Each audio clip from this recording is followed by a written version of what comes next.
The outpost always smelled like pine sap, diesel, and wet rope. The kind of smell that clung to your clothes and your skin so long, you stopped noticing it until you left. Storm air sat heavy over the ridge that morning, charged and strange. It made my teeth feel too big in my mouth. I walked out of the equipment shed with a coil of line on my shoulder and a radio clipped to my belt. The ground was damp under my boots. The sky was low and gray. I told myself the flutter in my chest was nothing, just coffee, just altitude, just another day in the middle of nowhere. I counted the steps to the porch like always. 12, from the shed to the first riser. 4 up to the deck. I made it to 8 before the world tilted. My vision pinched down to a narrow tunnel. The trees stretched and warped. Then the ground snapped up and hit my face. Gravel tore at my cheek. My teeth slammed together. Iron taste filled my mouth. Sound went weird. My ears filled with a thin, high ringing like a bad radio frequency. Somewhere behind it, I heard the generator cough once and die. The soft hum that always sat in the background of the outpost cut off. Boots hit wood. Fast. The porch boards thudded as someone took the last 3 steps in a jump. I knew that stride before I saw her. Kieran. Not Holt, not Medic, not Hay. Just my name, thrown like a line. Elena. Her knees hit the dirt beside me. Cold mud splashed my arm. Her hands were already moving, sure and fast. 2 fingers pressed to the side of my neck. Then, my wrist. Then back to my throat like she refused to trust the first answer. Her jaw flexed once, hard, when her fingers didn't find what they wanted. No pulse, she said under her breath. It was more to herself than to anyone else. Kieran, look at me. Stay with me. I tried. The edges of the world were fading. Her face hung above mine, framed by loose brown hair that had come free from its clip. Her eyes were sharp and too bright, like someone had turned the dimmer all the way up. She yanked my jacket open with one hard pull. Cold air hit my chest. She planted the heel of one hand in the center of my sternum, stacked the other over it, locked her elbows, and started compressions. The first push drove a rough sound out of me. The second sent pain across my ribs. The third fell into a hard, steady rhythm. Ruthless, perfect timing. The kind of rhythm that comes from years of refusing to let people die. 1, 2, 3. She counted under her breath. Her voice was tight and controlled. Not panicked, not soft, professional. My vision flickered. Her face blurred and sharpened, in time with the pressure on my chest. She stopped for a second and slid her fingers back to my neck. Her touch was firm and careful. She went still. A faint throb pushed back against her fingertips. Thin, stubborn, wrong. Her breath hitched, tiny and sharp. Not relief. Recognition.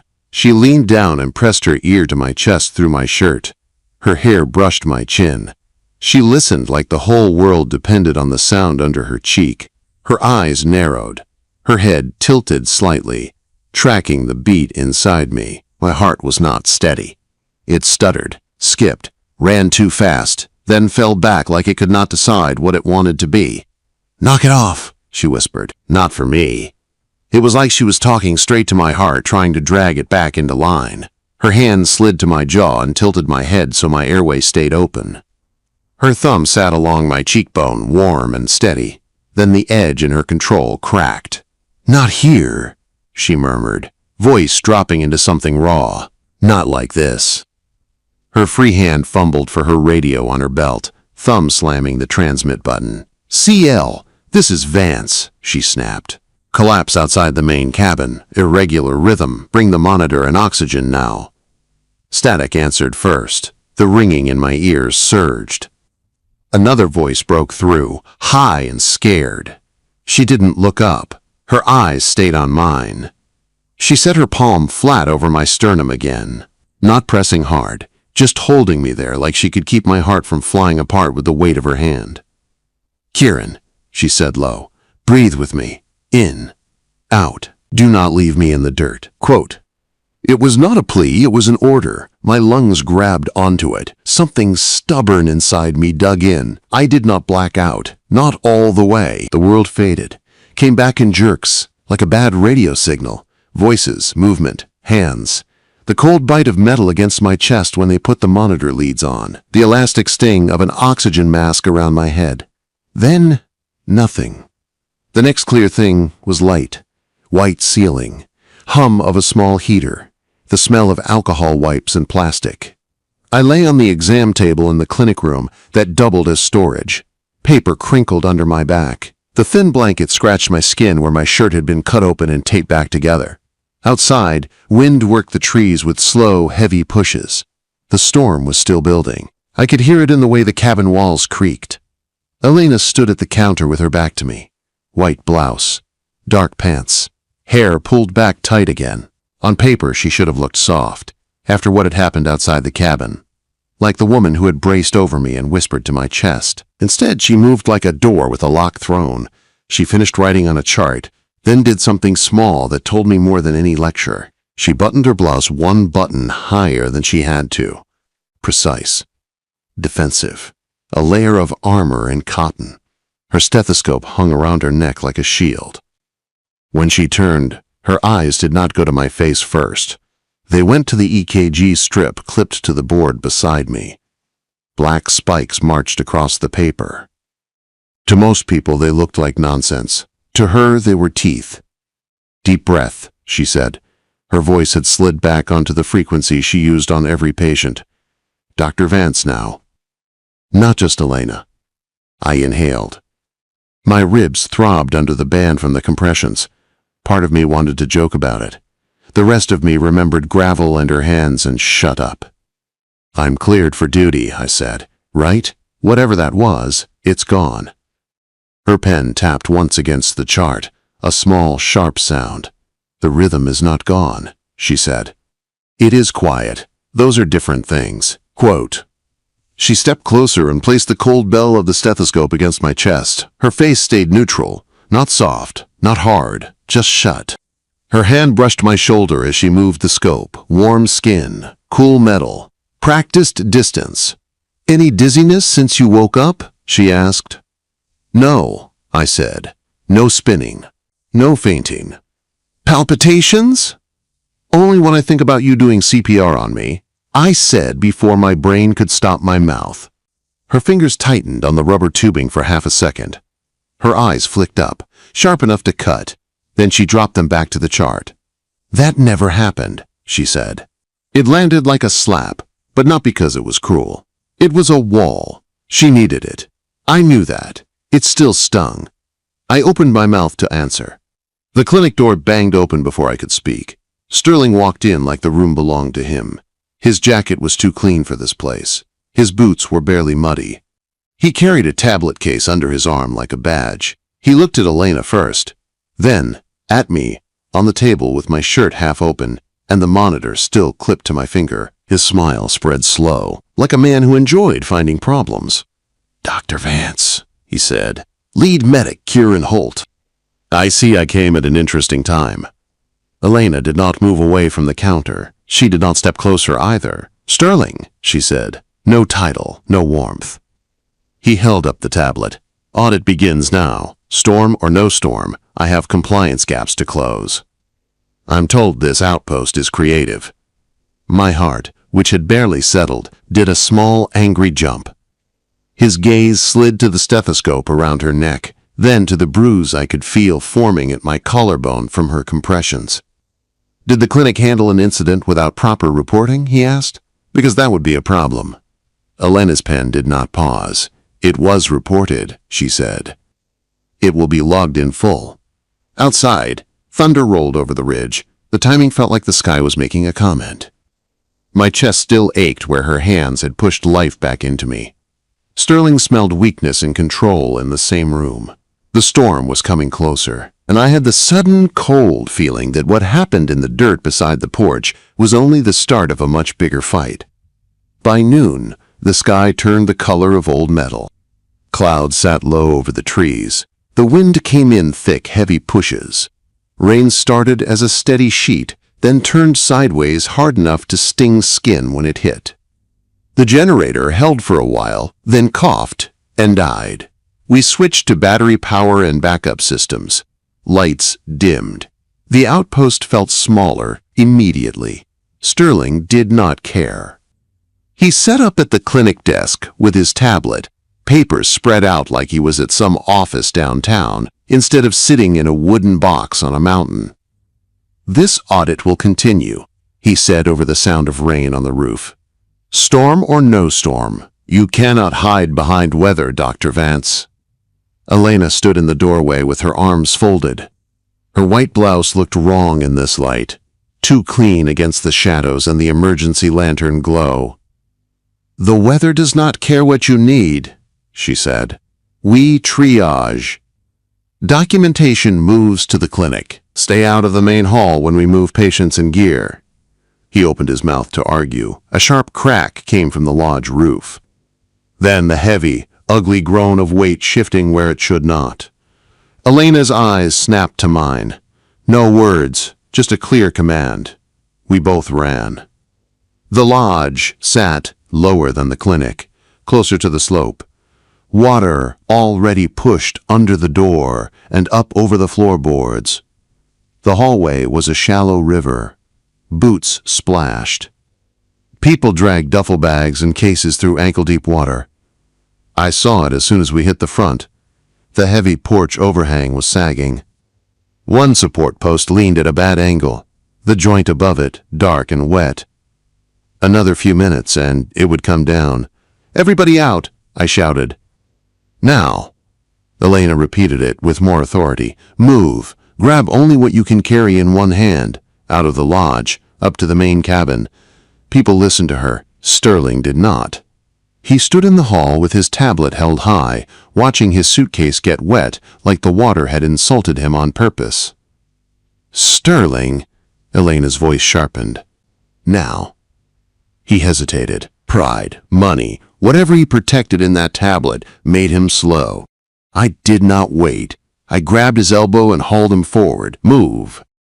The moment our boots cleared the doorframe, the sagging overhang let go. The crunch was loud, even over the storm. Wood snapped.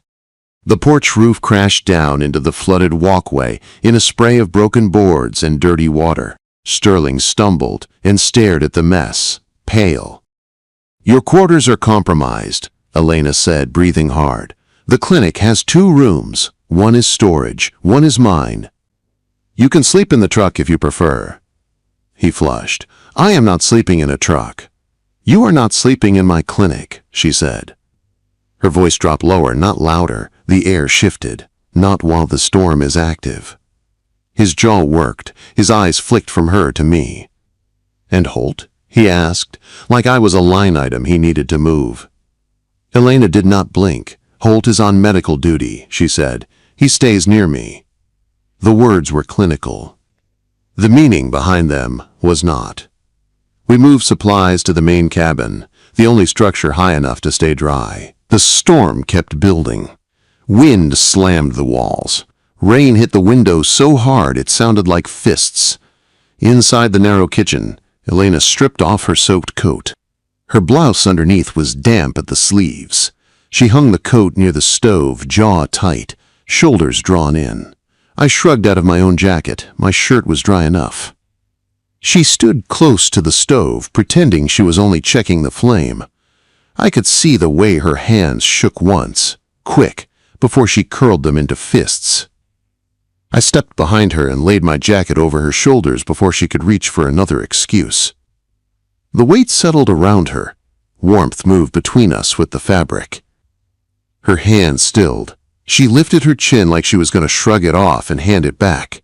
Then a shiver hit, sharp and strong, rolling from her shoulders down her spine. Her breath caught. She held my jacket tighter around herself without saying anything. She did not look at me. She stared at the stove, like it was the only thing keeping her upright. Outside, thunder rolled close. Inside, the space between us filled with things neither of us had room to say. Sterling refused to lie down. Instead, he parked himself at the small table with his tablet, headlamp strapped to his forehead, lantern propped beside his notes. He went through every log like he was hunting for blood. Medication counts, maintenance reports, training records. Any gap he found he circled and turned into a speech. "This is exactly what I mean," he said, tapping the screen. "Informal modifications. Unapproved supply swaps. You may get away with this out here, Holt, but the program does not." Elena answered him in the same calm, flat tone every time. "We file substitutions within 24 hours. Chain of custody is intact. Every narcotic count is double-signed." He pushed. She pushed back with dates and signatures. No heat, just fact. I sat by the door with the shotgun across my knees, listening to the wind try to peel the roof off. Being confined in a room with Sterling while the storm beat on the walls felt like being trapped with two threats at once. At some point, one of the younger medics burst in with his hand clamped over his forearm. Blood ran between his fingers, red and bright. "Doc," he said, "window broke. I caught the frame." Sterling opened his mouth. Elena held a hand up at him without even looking. "Sit," she told the medic. He obeyed.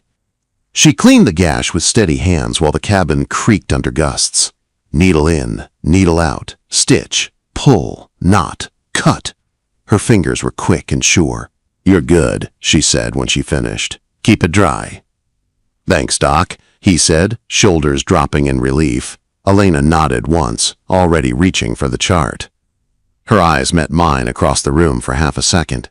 In that brief look, I saw the tiredness under the control, the way her jaw ached from being held tight for too long. I did not call it out. I just took a cup, filled it with clean water, and slid it down the counter to where she could reach it without making a big thing out of it. She picked it up. No thanks. No commentary. She drank anyway. Sterling watched all of it with narrowed eyes, like he was building a case in his head. Around midnight, the temperature dropped. The stove fought to keep up. The storm won. We ran out of dry blankets. We ran out of dry socks. The wet settled into the cabin and into the bones of everyone inside. Elena went to the back storage room to check the emergency kits. I grabbed a flashlight and followed. The small space smelled like alcohol wipes, old cardboard, and damp wool. She crouched in front of a low shelf, flipping through labeled bins. Her hair had come loose again.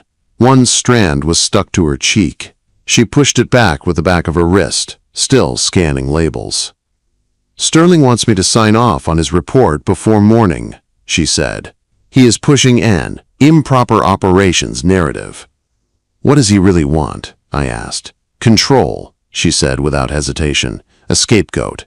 If he can make this outpost look reckless, he gets to reshape the whole program." She finally looked up at me. Her eyes were steady, dark, direct. "And you?" I asked quietly. "I don't lose," she said. "Just that. No extra words." She reached past me toward the top shelf for a folded wool blanket. The space was tight. Her fingers brushed my wrist. It was barely a touch. Hardly anything. It still felt like a spark. We both froze. For 1 second, the storm outside and the creak of the cabin disappeared. There was only the heat under that small contact. Then we both pulled back at the same time, like the touch burned, and we were not ready to admit we wanted it. She cleared her throat. "Extra blankets," she said briskly, as if that could erase whatever passed between us. She tucked the wool under her arm like a shield and stepped around me to go back to the main room. Lightning flashed white through the cracked curtain. Thunder chased it a second later. The walls shuddered. By morning, the storm had not moved on. It had settled in deeper. The cabin was cold enough that our breath showed. The lantern glass was slick with condensation. Sterling had finally passed out at the table, face down on his tablet, fingers still curled around his stylus. Elena had not slept. She moved slower now, not weak, just worn. It showed in the way she rolled her shoulders before lifting a bag, the way she paused for half a second before turning when someone said her name. I got the stove going again. The fire was stubborn, the wood was damp. My fingers were stiff as I coaxed the flame until it caught solid. Elena sat on the floor near the vent with her socks off, wringing them out with careful, angry hands. She set them close to the stove to dry, then flexed her toes like she was reminding them they were still attached. I filled the kettle and set it on the grate. After a few minutes, the metal started to hum. Elena opened one of the lower cabinets and dug around. Her hand came back with a crumpled paper bag. "Earl Grey," she said under her breath. For the first time in 2 days, something like a small private smile crossed her face. It was gone quickly, but I saw it. She set 2 enamel mugs on the counter. I poured the hot water over the tea bags. The scent rose sharp and clean. Black tea and citrus cut through the smoke and damp wool hanging in the room. We moved around each other in that narrow kitchen without bumping. I shifted left when she stepped right. She reached for the sugar around my shoulder. I passed her the spoon without looking. No collisions, no apologies, just a rhythm. She wrapped both hands around her mug and lifted it to her lips. Heat flushed color back into her cheeks. Her shoulders lowered a fraction. I watched her for a second too long. She felt it. Her eyes flicked up, caught mine, then dropped back to the steam. Not rejection, not invitation, something in between. Outside, the wind hit the walls again. The storm was far from done. Inside that cramped kitchen, with Earl Grey steam rising between us and my jacket still around her shoulders, I realized something I had been trying not to say even to myself. If this place went down, I was more afraid of losing her than losing the job, the outpost, or the program. And the storm was still just getting started. The storm finally started to thin around evening. The rain eased from rage to steady, stubborn tapping on the roof. The wind dropped from a roar to a low, tired moan. The cabin felt less like a shaking box and more like a place again. I sat by the radio with a blanket over my shoulders and the headset half on. Static hissed and popped in my ear. Most of it was weather noise. Then a broken voice cut through it. "Mayday, mayday, engine failure, smoke, mayday." I sat up straight. "Say again," I said into the mic. "This is Outpost Ridge. Repeat your last." Static chewed the edges of the reply, but the words were still clear enough to hit like a punch. "Air Tanker 21. Engine failure. Ridgeline. Going down. Smoke in the cabin. Mayday." The radio snapped silent. I was already on my feet. "Elena," I called. She came into the room at a run, hair loose, face pale and steady at the same time. "What is it?" she asked. I pointed to the radio. "Air Tanker 21, Ridgeline. He is going down." She grabbed the mic and pressed transmit. Her voice went hard and clean. "Air Tanker 21, this is Dr. Vance at the outpost. If you hear me, key your mic twice." We waited. The only sound was the soft buzz of the radio and the wind outside. 2 short clicks answered. She closed her eyes for one brief second. Then she opened them again with a new kind of focus. "Command, this is Vance," she said. "Possible crash on the West Ridge. We need air support and ground search. Outpost team will move to locate." The reply came from Regional Command, far away, tired, full of worry. "Copy, Vance. You have storm damage on access routes. Do not take unnecessary risks. Air unit will divert, but you are our closest team." "We go," she said. "Send me coordinates as soon as you lock the beacon." She dropped the mic and turned toward the door already. Sterling stepped in at the same time. He looked like he had not slept at all. His hair was a mess. His eyes were sharp with anger. "What was that?" he demanded. "Pilot down on the ridge," Elena said. She was already pulling the trauma bag from the shelf. "We are taking the truck as far as we can, then going on foot." "No," Sterling said. "You are not going anywhere. The storm has damaged the roads. You do not have authorization for a field extraction.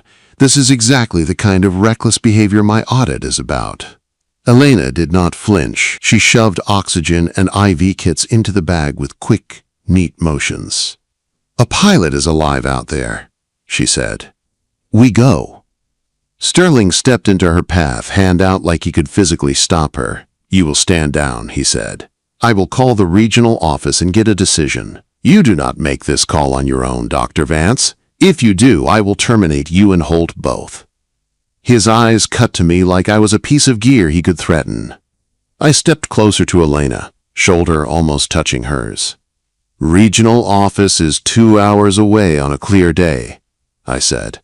"He will bleed out or burn long before they finish holding a meeting." Sterling's gaze snapped to me. "Holt, you will remember your role. You are not command." "My role is keeping people alive," I said. "That is what I am remembering."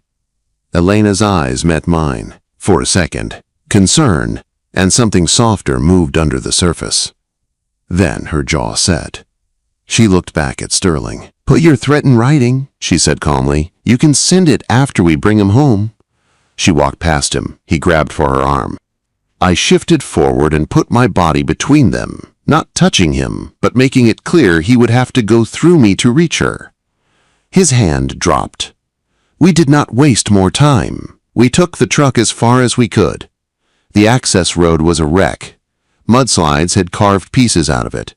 Fallen limbs and small washouts forced us to slow again and again. Smoke started as a faint gray line in the distance. Then it thickened. The air grew warmer, heavier, tinged with the sharp smell of burning resin. We hit a section of road where the asphalt had completely washed away. A deep cut ran across the path. Water still trickled through it like a wound. "We walk from here," I said. Elena nodded. She grabbed the trauma bag. I took the oxygen and the extra gear. The pack dug into my shoulders as we climbed out of the truck. Heat pressed down on us as we moved uphill. Ash drifted in the air like dirty snow. The sound of the fire was a steady, low roar somewhere beyond the trees. My chest still ached from the arrhythmia and her compressions, but my legs kept moving. This was what I was built for. Carry weight, climb, show up. We followed the coordinates command sent, moving through thick brush and over slick rocks. The smoke grew heavier. My lungs burned. Elena pulled a cloth up over her mouth and nose. Her eyes watered, but her steps stayed sure. We found the wreck on the ridge line. The air tanker lay broken between two charred pines. One wing was torn open. Metal was twisted and blackened. Fuel stains marked the ground in dark streaks. The pilot sat slumped against a rock near the broken nose. His flight suit was soot-stained. Blood matted his hair. His chest rose and fell in short, uneven pulls. Elena dropped to her knees beside him. "Sir," she said, already checking his airway and pulse. "Can you hear me? Blink if you can hear me." His eyelids fluttered. One slow blink. His lips parted, but no clear words came out. "Breathing is shallow," she said. "Arm fracture. Possible rib injuries? Smoke inhalation?" She snapped open the trauma bag and worked. Oxygen mask, splint material, bandages, IV setup. Every movement was precise and fast. I cleared debris from around his legs and checked for other wounds. His right arm was bent at a bad angle. His skin was hot and slick under my fingers. I glanced up. "Fire is coming," I said. She scanned the tree line. Flames were not visible yet, but the heat on our faces was rising and smoke was thickening. "We stabilize and move," she said. "We do not have time to be gentle." We worked together in a quick practice dance. I held his arm while she splinted it. She started an IV while I adjusted the oxygen strap. We wrapped his ribs as best we could without crushing his breath. He groaned once when we lifted him. "I know," Elena said quietly. "Stay with us, you are not done yet." I got him onto my back in a fireman's carry. His weight settled heavy across my shoulders. My ribs complained. My heart thumped hard in my chest, but it held steady. Elena took the oxygen line, keeping the mask in place. One hand braced on the pilot's shoulder to keep him from sliding. We pushed back toward the clearing command had marked as a possible pickup zone. The heat grew worse. Ash fell thicker. My mouth tasted like smoke. "This way," Elena said, pointing with her chin. Her voice stayed steady, but I could hear the strain under it. We reached the clearing right as the wind shifted. Flame leapt across the ground on the far side in a fast, bright line.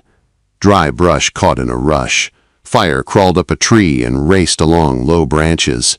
Heat hit us like a wall. I took 2 steps back on instinct. Elena grabbed my sleeve and yanked me sideways away from a patch of ground that flared bright with sudden fire. Her eyes locked on mine. "Look at me," she said. I did. Her face was streaked with ash. Sweat cut clean channels down her temples. Her pupils were wide. Her lips were dry and determined. "Kieran," she said. The way she said my name reached past fear and smoke and pain. "Do not do something stupid because you think you have to." Quote. The words landed deep. I swallowed past the tightness in my throat.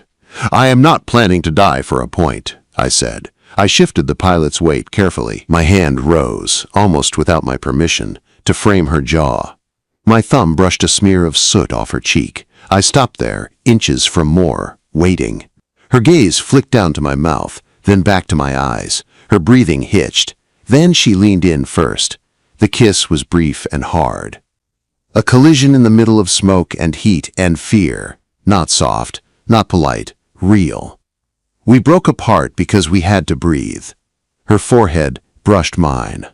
"Do not stop," she whispered. Her voice shook, but the words were clear. It was consent, simple and bright. Not for now, but for us.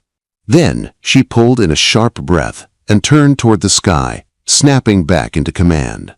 "SAR-1, this is Vance," she called into the radio. "We are at the clearing. Pilot is with us. Fire is advancing. We need a pickup now." The answer came over the radio with the chop of rotor blades somewhere beyond the smoke. "Copy, Vance. Visual on your smoke. 2 minutes out." Quote. 2 minutes felt like forever standing in a ring of heat, with a broken man on my shoulders and flames creeping closer. Elena moved to my side, one hand steady on the pilot, the other gripping the radio. We stood there, 3 hearts beating hard in the middle of a burning ridge, waiting for the sound of the rotors to grow louder and for the sky to open a way out. The sound of rotors started as a low thump under the roar of the fire. It grew louder, chopping through the smoke, shaking the air around us. Ash whipped up in small swirls. Elena turned toward the noise, one hand tight on the radio. "SAR-1, this is Vance," she said. "We are in the clearing. 3 souls. Smoke is heavy. Fire approaching from the south side." "Copy, Vance," the pilot answered. "Visual on you. Hold position." The helicopter broke through the smoke like a ghost. It dropped low over the clearing, skids hovering a few feet above the ground. Wind from the blades hammered us, pushing smoke sideways and flattening the grass. "Go!" Elena shouted. We ran under the rotors, heads low. Heat chased our backs. A burning branch snapped off a tree and slammed into the dirt right where Elena had been 1 second before. I grabbed her around the waist and yanked her sideways. She stumbled into me. The pilot on my shoulders groaned. She did not waste the moment. She used my pull to pivot, keeping the pilot steady and the oxygen line clear. We moved as one unit to the open door. Hands reached down from inside the helicopter. We lifted the injured pilot up and into waiting arms. Elena climbed in right after him, crouching low, holding the oxygen mask to his face and checking his IV line. I pulled myself in last and slammed the door shut. "Lift!" Elena yelled, voice sharp over the rotor noise. The helicopter rose. Fire rolled under us, eating brush and low branches. The clearing we had just crossed lit with bright, angry flame. We flew back over the valley toward the outpost. From above, the cabins looked small. The storm had passed, but the damage it left was visible in broken trees and torn ground. When we landed at the dirt pad near the clinic, ash still fell off our clothes in soft gray clouds. The pilot was rushed out on a stretcher toward the main cabin where they could set up more gear. His face was pale. His chest still rose and fell. That was enough for the moment. Sterling was waiting at the edge of the pad. His hair was wild. His suit was stained with ash. He still had his tablet in his hand. He started yelling before the rotors stopped spinning. "You violated protocol," he shouted. "You ignored a direct instruction from administration. You endangered program assets. This is insubordination and gross misconduct." Elena stepped off the skid. Her shoulders were straight, even though I could see the way her legs shook from effort. She did not look at him first. She looked at the medics rushing the pilot inside. Then she lifted her radio. "Command, this is Dr. Vance," she said. Her voice was calm and clear. Mission successful. Pilot recovered alive. Lead medic Holt assisted with field stabilization and extraction. Patient en route to definitive care. There was a pause. Then Regional Command answered. Copy, Vance. Good work. Keep us updated on his status. Quote. Elena nodded once and lowered the radio. Only then did she turn to face Sterling. He stalked toward us, tablet clenched in his hand. I am terminating both of you, he said. Effective immediately. You will hand in your credentials. You are done here. Elena reached into her jacket pocket. For a second, I thought she was going for something sharp. Instead, she pulled out a small, weathered notebook. The cover was stained and bent. Pages were thick from damp and use. She held it out. Here, she said, this is the safety record you wanted. Every medication count, every incident, every decision we made while the storm and the fire hit us.